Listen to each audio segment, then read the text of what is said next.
Happy Sunday, everyone. I hope you had a wonderful week and a chance to rest up this weekend for this upcoming week. Today, we're going to be looking at some fragrances that I had in my rotation this past week. But before we start the video, just like always, I want to know what you have been wearing this week. If you have any new pickups or if you're obsessed with anything that you're wearing, leave it down in the comments because it's a cool way to just share what you're wearing and also engage with the other people in the fragrance community. I just love it when you share your thoughts on other people's fragrances or even make your own recommendations. So that is what I create content for. I love making content and just having a conversation about fragrance. So without further ado, stick around, make yourself comfortable, and let's jump right into it.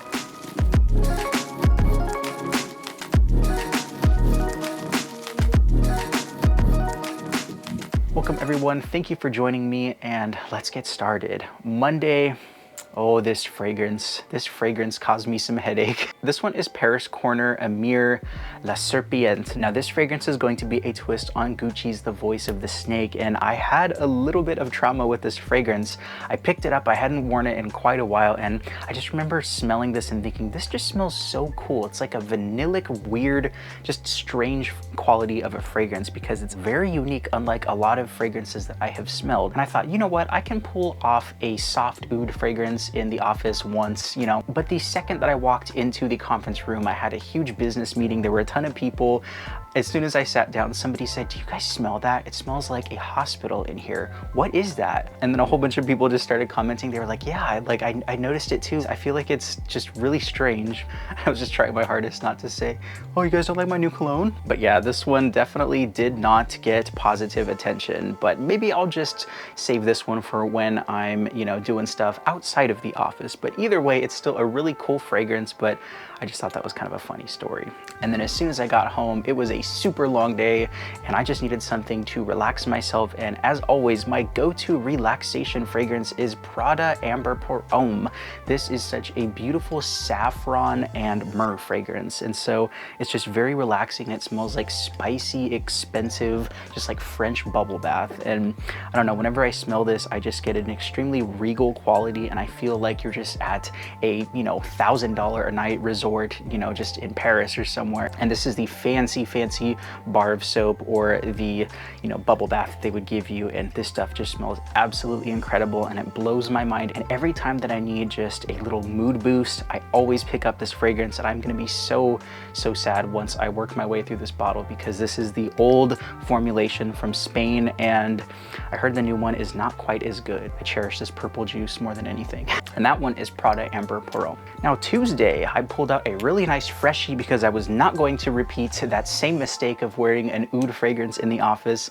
I decided to go with a really nice freshie, and this one is Versace's It's Essential. This one has such a bright citrusy opening and it reminds me a lot of the YSL L'Homme Ultime and also the Louis Vuitton Imagination. So it's kind of a hybrid between those two, but it really does lean towards that YSL Ultime. And I gotta say, it just is so magical. It's musky and has that really modern quality to it with just a really fresh, intoxicating scent trail. And I really do love pulling this one out, especially when it's super hot weather. And I was smelling really good for most of the day. And yeah, that one was Rasasi It's Essential for Men. And then in the afternoon, I actually went with a new fragrance that was sent to me and I still have to review it. But this one is from the house of Yasmeen and this one is Namir. And judging on this bottle, this is going to be a twist, an inspiration on Dior Sauvage. I want to say it's the Eau de Parfum, not the Parfum or the Eau de Toilette, because it doesn't quite have that real strong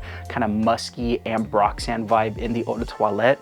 It basically just has that nice powdery lavender sweet bergamot that you find in the Eau de Parfum and also in Prada Luna Rossa Carbon. So it's basically that nice sweet powdery bergamot without that really metallic harsh vibe, and I actually do quite like this one. So maybe if you're a fan of Dior Sauvage and don't want that real screechy metallic vibe, then this one might be a nice alternative, and that one is Yasmeen's Namir. And the next morning, because I still couldn't get enough of that Dior Sauvage-esque DNA, I decided to go with Prada Luna Rossa Carbon. This is such a wonderful office breakfast-friendly fragrance, and I feel like every time that I get up super early, I want to be productive, I wear this stuff, and it definitely did put me in that nice productive headspace. And so this one does have that really nice blue shower gel vibe. It's got some oceanic mineralic tones, and you have that nice powdery lavender and sweet bergamot. So it's got that nice citrusy opening with a nice powdery shower gel vibe, and I feel like this one definitely does make it a little bit nicer because it's a little bit more peppery. You have like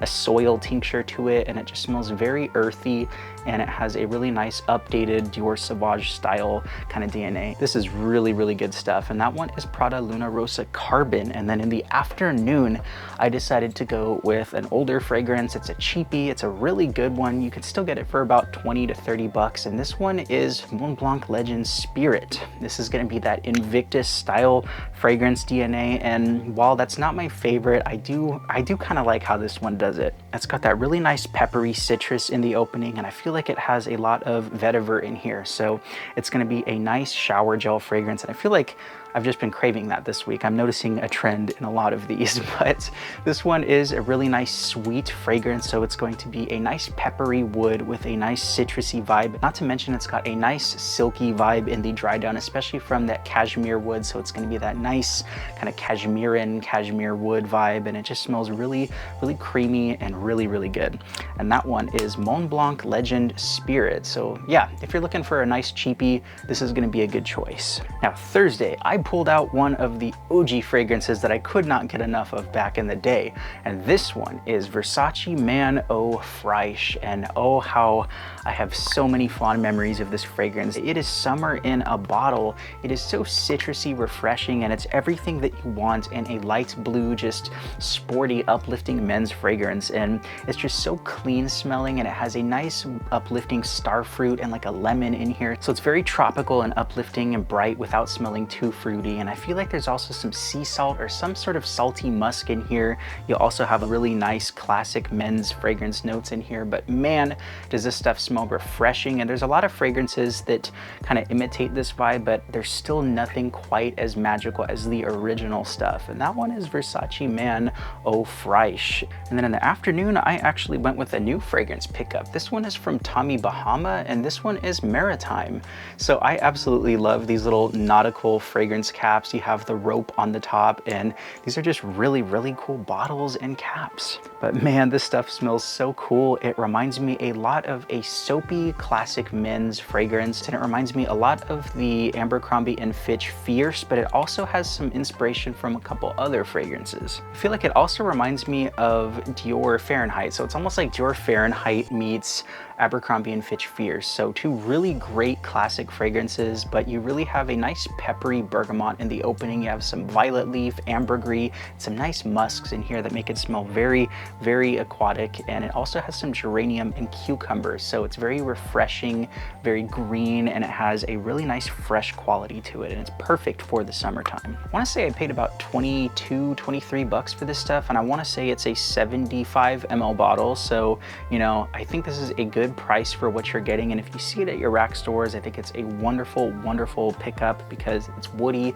it's aquatic, and it's basically a really nice mass-pleasing men's fragrance with a nice twist from that cucumber and the violet leaf. I was really surprised with this one, and that one is Tommy Bahama's Maritime. For Friday, I was in the mood for something real fruity, crisp, and just uplifting, especially for the summer heat, and this one definitely checks all those boxes. This is Lattafa's Atlas, and I still want to do a full review of this one and maybe compare it to the other Paris Corner, A Chaos in the Ocean, because they are both takes on that Ortho Parisi Mega Mare DNA, but I want to say I like this one way better. It's a lot smoother, and okay, I can't give away too much because I still want to make that video, but this one is so smooth. It is aquatic, and it has that mouth-watering cologne DNA. It's just very oceanic, and it has a sweet, salty vibe in the opening, and so it's a nice, refreshing lemon. You also get some iris green notes and some ambroxan in here, and it just smells so, so heavenly. And I feel like as this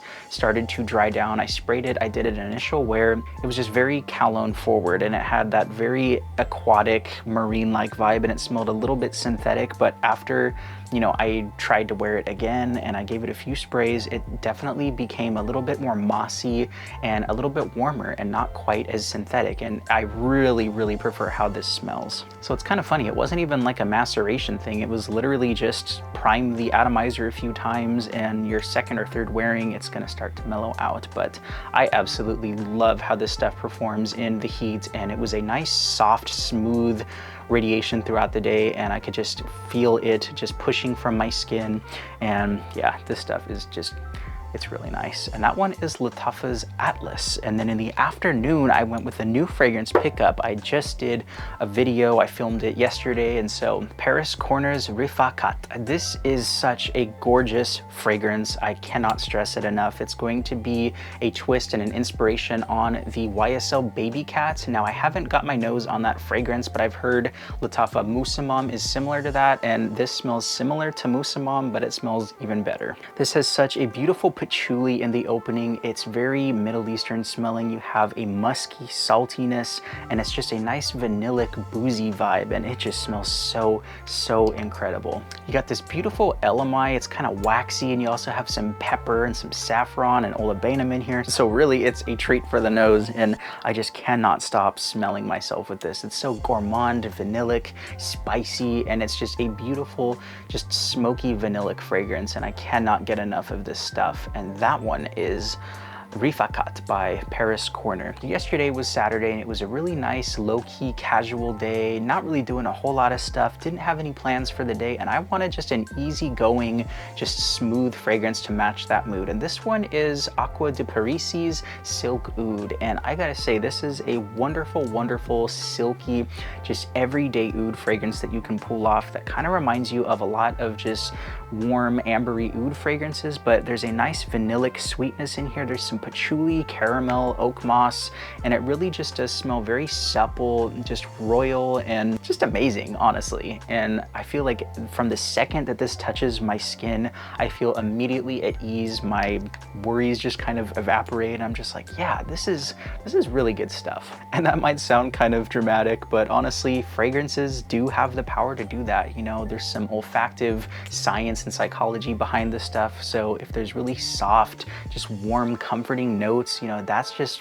what I get drawn to, that nice, warm, comforting oud and that beautiful patchouli. So it's creamy and just very, very soft feeling and safe feeling. And that one is Acqua de Parisis Silk Oud. And then in the afternoon, I decided to continue that really nice kind of spiced vanilla vibe, and I went with a Lattafa fragrance. I went with Lattafa Ramz Silver, and this is definitely going to do that Jean Paul Gaultier ultra male thing. So it's very lavender forward. It's got that beautiful bergamot, and it also has some vanilla in there and some pear. So it's very fruity with a nice cinnamon, spicy vanilla in here that just smells ultra, ultra pleasing, and it does it for a fraction of the cost. I think I paid like 16 or 17 bucks for this. I found it in a rack store, and I could not believe that I found a Lattafa locally. Like, that's so weird to me. But this is a beautiful fragrance. It's not the most expensive smelling fragrance, but it definitely does its job, and it smells very sweet, kind of floral, and just real spicy and powdery. And that one is Lattafa Ramz Silver. And then this morning, I decided to go with a really, really good bang for your buck fragrance. I got it for $15, and it still has lasted me all day. I can still smell it now. And this one is from Kamara Perfumes. This is Contra Men Only Intense, and this is going to be inspired by Givenchy's Gentleman Eau de Parfum. And man, this has such an expensive quality to it. You have a beautiful boozy resinous tolu balsam, you have some lavender, you have some cloves and orris, so it's like a buttery, just masculine, powdery vibe, and it just smells so, so incredible. And you got some benzoin and patchouli in there that make it smell earthy, just dark, black, and it really does match this fragrance bottle, but really it's just moody and just comforting stuff in here. So you have some tonka, you have some ginger, I want to say, so it's like an energy to it. It's a little tiny bit aquatic in the opening, just a tiny bit. It's like an aquatic bergamot, but just for a little bit. It lasts, and then it transitions into a beautiful, just tonka, slightly nutty, vanilla, creamy, buttery fragrance, and it is so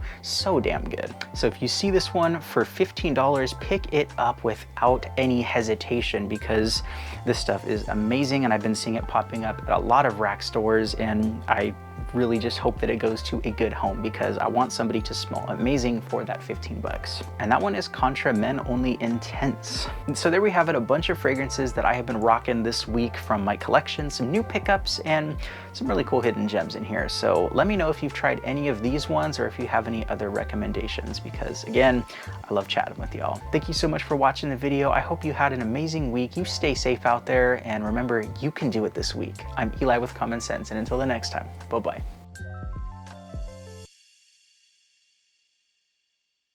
God, I cannot get over this Contra. I'm telling you, if you see this at your rack stores, it is a crime not to pick this up. You better pick it up.